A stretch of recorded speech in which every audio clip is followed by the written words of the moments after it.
Ja vás vítam pri novom videu. V tomto videu vám vlastne ukážem moju nejakú tú prípravu na polmaratón a či je vôbec možné ako začiatočník odbehnúť polmaratón. Som späť z Varšavy. Video z Varšavy môžete vidieť aktuálne na mojom kanále. Som späť a začínam tak, že si idem zabehať. Som sa prihlásil na polmaratón do Košíc, ktorý sa beží 5. augusta, takže som zvedavý, jak to dopadne. Chcel by som dať čas pod 2 hodiny, čož neviem, či sa mi podarí, lebo predchádzajúci čas som mal 2:26 a obávam sa, že 26 minút nestiahnem len tak. Mám 2 mesiace prípravy ešte, no a dneska si im dať 5 až 10 km, vidím, jak na tom budem. Môj aktuálny tréningový plán sa skladá z 3 behov, kde mám vlastne zahrnutý jeden intervalový beh, jeden nejaký ľahší beh, ktorý si väčšinou dávam na začiatok týždňa, a jeden nejaký long run okolo 10-15 km, ale zatiaľ sa hýbem okolo tých 10 a potom to budem pomaličky navyšovať. Ešte predtým, jak začneme, chcem spomenúť to, že toto všetko, čo tu poviem, sú nejaké moje osobné skúsenosti a moje nejaké rady. Nie je to nič podložené nejakými trénermi alebo nejakými odborníkmi, takže je to všetko môj subjektívny názor, aby sme sa náhodou zle nepochopili, keď sa seknem alebo tak. Na tento polmaratón, ktorý ma čaká 5. októbra, mám prípravu nejakú dvojmesačnú, čož nie je až tak veľa, ale na predošlý polmaratón som sa pripravoval 3 mesiace a odbehol som to pod 2,5 hodiny, čo bol aj môj cieľ, takže cieľ, ktorý som mal, som si aj splnil. Pred tou 3-mesačnou prípravou na môj prvý polmaratón som behával nejaké 2 mesiace, ale to ešte absolútne som nemal v pláne ísť behať polmaratón. Takže to bolo iba nejaké začiatky a skúšanie, by som to nazval asi. Teraz už mám niečo natrénované a tá 2-mesačná príprava ešte niečo spraví, tak snad sa mi podarí nejaký lepší výsledok. Cieľ by bol pod 2 hodiny, čož neviem, či sa mi podarí. Keď nie tento cieľ, tak ďalší cieľ by bol to odbehnúť s tempom 6 alebo pod 6. Tak akurát ja som dotočil ešte nejaké veci k tomu videu z Varšavy, nejaké vyjadrenie, ktoré som si tam chcel dať, vlastne, že koľko sme minuli a podobne. Tak vás to zaujíma, tak si to kľudne choďte pozrieť a ja si idem zabehať. Idem tie intervalové behy s tým, že si dám 5 minút výklus a potom vlastne poviem 20 minút s tým, že minútu pôjdem šprint alebo rýchle tempo, potom minúta výklus a tak budem striedať a ku koncu 5 minút si dám ešte na výklus, na vlastne vydýchanie a podobne, takže idem na to a snáď to zvládnem. Polovičku mám za sebou, dostávam dosť zabrať, idem dokonca aj do chôdze, aby som furt dokázal vlastne ísť naplno v tom úseku, keď potrebujem tú danú minútu, aby som mohol dať do seba čo najviac, ale dáva to zabrať strašne. Je to brutálny rozdiel oproti obyčajným behom. Ešte jeden beh ma čaká a potom idem 5 minút výklus. Troška neskôr som si išiel zabehať, jak som chcel, ale aspoň takýto krásny západ slnka mám. Takže nakoniec to dopadlo fajn, ale už mám dosť tykok, celý som dopotený.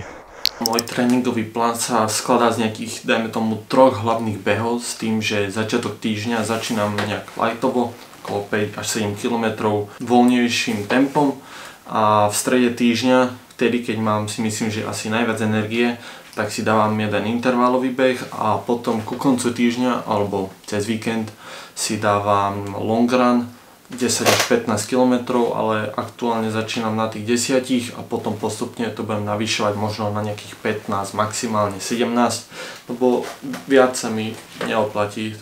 Na predošlý polmaratón, čo som odbehol, tak v živote predtým som nadbehol 21 km a maximálne 15, 2 alebo 3 krát a stačilo mi to. Takže to si myslím, že až tak nezáleží na tej príprave. Že sú tam oveľa dôležitejšie veci, si myslím, a nejaké tréningy. Idem si zabehať. Nakoniec som presvedčil aj kamoša Tomáša, ktorý si ide so mnou zabehať. Chcel by som nejakých 5 až 10 km, takže uvidím, čo za tempo sa mi podarí. Kým tak nestanem. Ja. Máme odbehnutých 2,5 km, dali sme takú kratšiu pauzu, kúknúť jedno miesto na ryby, kde asi tento týždeň vybehneme a pokračujeme ďalej. Máme to odbehané, dal som takých ľahkých 7,4 km s tempom 5,57, ale dvakrát sme zastavili, takže tam som to stopol. Prvé behy, čo som začínal, tak som začínal s nejakým tempom okolo 7. Že to bolo fakt slabé. Na začiatku, keď som začal behávať, tak som behával tých 5 km, čo mi úplne stačilo a niekedy som ani to nezvládal, ale vždycky som to odbehol.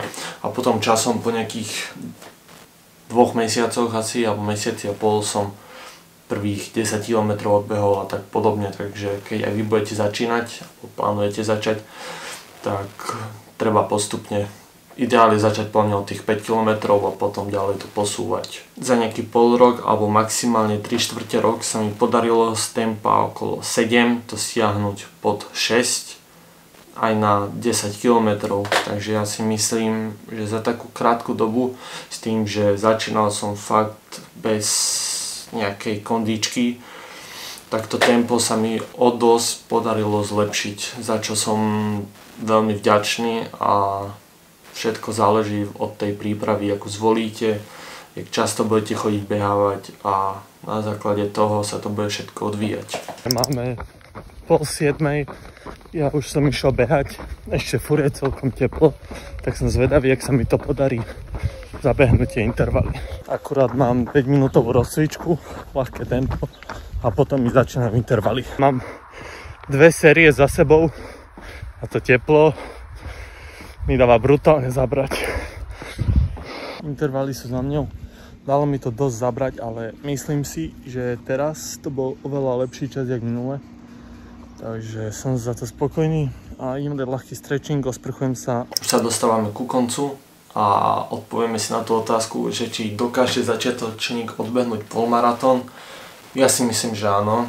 Ja som sám začiatočník ešte a po 3-mesačnej príprave sa mi to podarilo odbehnúť s tempom 6,48 ako začiatočníkovi. Dobehol som to síce medzi poslednými, niektorí to nedobehli vôbec a 2 tam proste brala záchranka. Takže určite to nie je ľahký beh, 21 km predsa nie je málo, ale ak budete makať na sebe a behávať, dajme tomu každý druhý deň, tak sa dá na to natrénovať aj za nejaký kratší čas. Teraz ma čakajú 2 mesiace prípravy na môj druhý polmaratón, tak som zvedavý, jak to zvládnem a budem vám dokumentovať tú cestu. Dúfam, že to video vám aspoň niečo dalo a aspoň troška som vás namotivoval, že sa možno prihlásite aj vy na nejaký ten polmaratón. Takže dúfam, že sa vám to ľúbilo. A ak vás takýto content bude baviť, dajte mi to kľudne vedieť do komentárov a vidíme sa pri ďalšom videu.